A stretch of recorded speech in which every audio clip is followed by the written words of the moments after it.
Assalamualaikum warahmatullahi wabarakatuh. Perkenalkan, nama saya Dimas Iqbal Maulana dari Fakultas Kedokteran Gigi Institut Ilmu Kesehatan Baktiwiyata Kediri yang sedang menjalankan praktek kerja lapangan 3 di Puskesmas Singosari. Baik, selanjutnya apa yang dimaksud dengan penyakit pneumonia? Penyakit pneumonia bisa dikatakan juga dengan penyakit paru-paru basah, merupakan bentuk infeksi saluran pernafasan akut yang mengaruhi organ paru-paru itu sendiri. Istilah pneumonia menggambarkan kondisi paru-paru yang mengalami peradangan alveoli atau pada kantung alveolus itu sendiri, dan biasanya terisi dengan cairan atau nanah yang membuat ketika kita bernafas terasa sakit ataupun nyeri dan membatasi asupan oksigen ke dalam tubuh kita sendiri. Baik, selanjutnya pneumonia ini sendiri dapat terjadi pada masa anak-anak dan sering pada masa bayi, terutama dapat disebabkan oleh infeksi bakteri dengan komplikasi yang ringan. Terus untuk macam-macam dari pneumonia ini sendiri, yang pertama ada pneumonia komunitas, di mana pneumonia komunitas ini disebabkan karena infeksi yang dapat disebabkan oleh lingkungan sekitar, contohnya seperti lingkungan rumah. Terus yang kedua ada pneumonia rumah sakit, di mana pneumonia rumah sakit ini infeksi yang didapat dari lingkungan rumah sakit, baik itu pasca perawatan rawat inap maupun rawat jalan.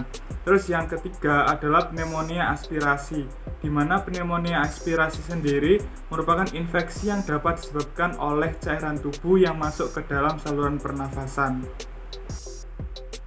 Baik, kita masuk dalam bab penyebab pneumonia balita. Yang paling penting dan yang paling perlu diperhatikan bahwa penyebab dari pneumonia balita yaitu infeksi dari bakteri itu sendiri. Nah, pada masa anak balita umur 4 bulan sampai 5 tahun, pneumonia ini sering disebabkan oleh infeksi Streptococcus pneumonia, Haemophilus influenza tipe B, dan Staphylococcus aureus.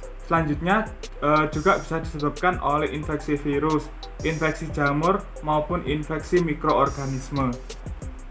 Terus selanjutnya untuk kenali gejala dari pneumonia itu sendiri. Yang pertama, ini untuk gejala ringan. Yang pertama yaitu sesak nafas disertai bunyi nafas atau bisa disebut dengan mengi. Terus yang kedua ada nafas cepat.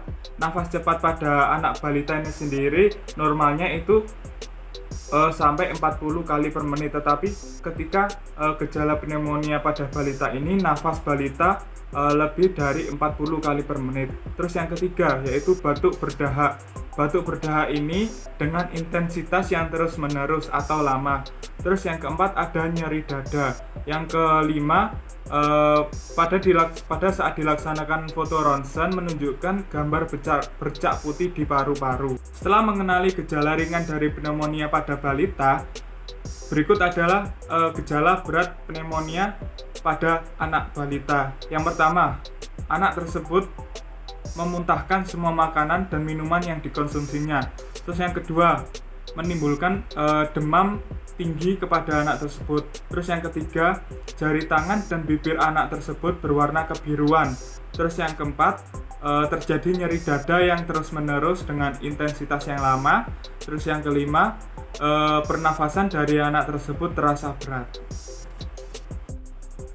Baik, selanjutnya tentang penularan penyakit pneumonia terutama pada anak balita. Yang pertama, bisa melalui udara. Udara yang dimaksud di sini itu adalah udara yang lembab. Yang kedua, udara yang sudah tercemar oleh karena virus yang dikeluarkan atau yang ditularkan oleh penderita pneumonia lainnya. Terus yang kedua ada percikan batuk atau bersin dari penderita yang langsung menuju ke tubuh anak balita. Terus yang ketiga, bergantian alat makan dengan penderita pneumonia lainnya. Terus yang keempat yaitu bergantian alat minum. Ketika anak tersebut bergantian alat minum dengan penderita, maka anak tersebut dapat tertular. Terus yang kelima, tidak menjaga jarak dengan sang penderita pneumonia lainnya. Kita masuk bab cara mencegah terjadinya pneumonia pada anak balita. Yang pertama, Selalu menjaga kebersihan udara lingkungan. Usahakan udara sekitar anak balita tersebut tidak lembab karena bisa memicu terjadinya infeksi bakteri. Terus yang kedua, ada gizi dan nutrisi anak balita tersebut harus terpenuhi.